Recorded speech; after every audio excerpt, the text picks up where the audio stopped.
And I just want to point out that these environmental agencies and environmental groups have all been co-opted by big business and big government. And they want to talk about threats to the environment of the burping of sheep, or and trying to control what we do. And they like to talk a lot about what you should drive and what you shouldn't drive, and what you should eat and what you shouldn't eat, and how much electricity and hot water you should use, even to how much toilet paper one should use. I mean, and this was a report that I covered on the show out of Australia. Yes, they're trying to limit the amount of toilet paper you use. And they talk about all these petty little issues instead of actually focusing on what the true problems are with the environment, and that is the immense amount of pollution put out by big farming, big industry, the oil companies. I mean, if you cut out that kind of abuse, you'd really have something there. You would really have a legitimate environmental movement. But when you're talking about stuff that's based on crackpot science like global warming and all this other stuff that they come up with, the CO2 emissions, the life tax is what they're talking about here. They're going to tax you for something that you breathe out and that plants breathe in.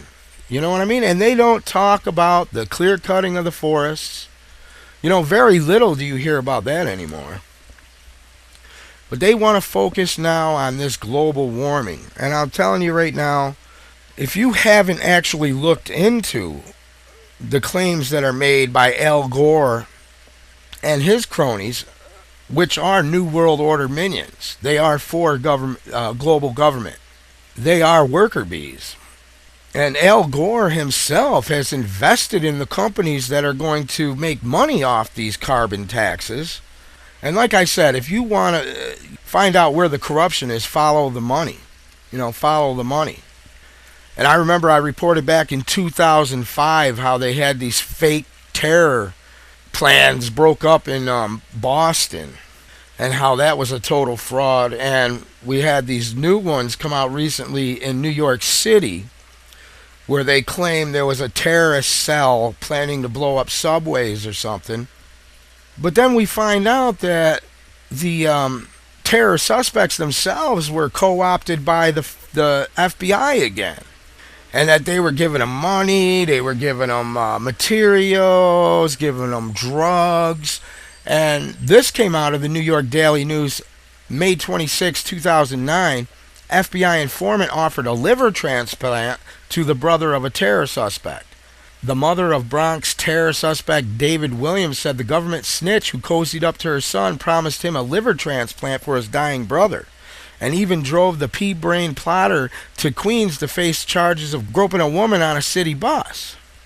So you've got these FBI agents stirring up trouble, basically, influencing these people. The orchestrated New York terror plot exploited to increase funding. And now we're going to get to the heart of the matter of why they would do this stuff. Just like the World Trade Center 93 bombing, where the FBI supplied the bombs and even carried out the orders and told them where to park the truck, which, luckily, they didn't do it.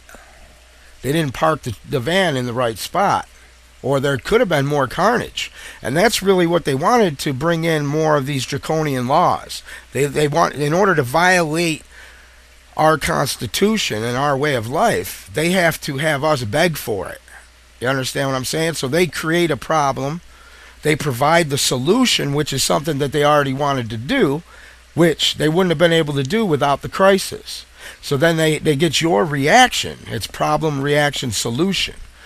So when they get the reaction that they want, then they actually have the people beg for their own tyranny. And that's exactly what we got going on here. We have total corruption at the highest levels. We have international bankers that are funding both sides of every war. And they need these wars for a multitude of reasons.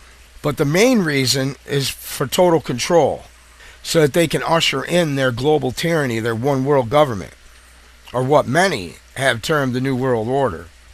As it turns out, the so-called Muslim terrorists busted in New York who supposedly wanted to blow up synagogues in the Bronx and shoot down military airplanes flying out of the New York Air National Guard base were petty criminals set up by the FBI.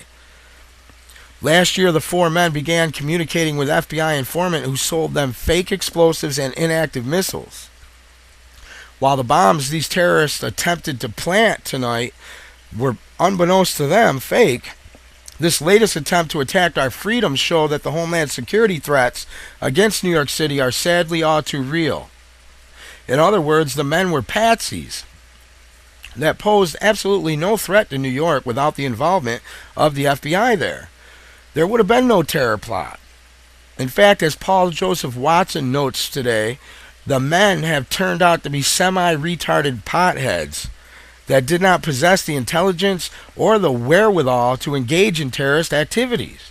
Even the Associated Press admits they were amateurs every step of the way. They had trouble finding guns and bought cameras at Walmart to photograph their targets. One was a convicted purse snatcher, another smoked marijuana on the day the plot was to be carried out. The New York terror plot is reminiscent of the so-called Miami 7 case. In that case, the FBI promised a group of semi-retards and losers money and explosives for FBI cooked-up plot to blow up the Sears Tower in Chicago. It took 2 hung juries before 5 of the 7 supposed terrorists were convicted. It didn't take long for officials to exploit the alleged terror plot and call for Congress to increase anti-terror funding to New York and other areas that suffered a significant reduction a few years ago, according to Fox News. And this is really what it is. It all boils down to funding, money, and that money means more control. You know, they can impose more draconian measures on the public, where right now you're not allowed to film in New York City. You have to have a permit to protest anywhere. I mean, it is really sad. It's a sad commentary on what our country has become with these military commissions acts, these Patriot Acts, the desecration of posse comitatus and habeas corpus. I mean, we're in a whole lot of trouble. We are in a whole lot of trouble. And when you watch the mainstream media, it's like the land of Oz. I mean, for any informed person who isn't getting their information just from the mainstream media, you can see through the lies. You can see where, here's a perfect example.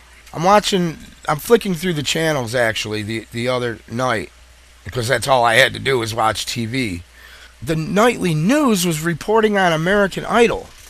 And I'm sitting there thinking to myself, this is a 30-minute news program supposed to be covering, the top news of the nation, the stuff that is most pertinent to our well-being and our safety and protecting our way of life, and they're reporting on the American Idol. You understand what I'm saying? And every time something happens, you'll notice every single of the networks, it doesn't matter if it's a supposed liberal network or a supposed conservative network, they all have some of the same key talking points, depending on what the agenda is coming from the secret government. And that secret government is, like I said, these think tanks. And this is where these draconian bills come from that Congress and the Senate doesn't even read. Like the Patriot Act and stuff. Like, they don't even read these bills, these stimulus packages and stuff. They're not even read. They're written up by lawyers of these think tanks who are acting on behalf of the top echelon of the global elite. The controllers, the 1% that control 80-90% of the power and the money. And the lobby is strong. The lobby is really, really strong. So you hear this rhetoric on TV. You hear, well, Obama's getting rid of Guantanamo Bay. Well, okay, what about the rest of them? And how many more are being built to replace Guantanamo? And you see these things like well, I'm going to get rid of Guantanamo Bay. I'm a hero. I'm standing up to Wall Street. When in reality, Wall Street has taken over the government.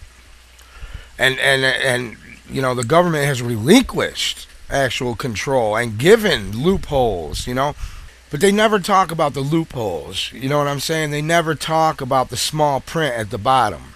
The mainstream media is really losing credibility because of the internet and stuff. People are actually able to get information, pertinent information, and then realize that if they could get this information so easily and it's so readily available to them, why is the mainstream media not reporting on important topics?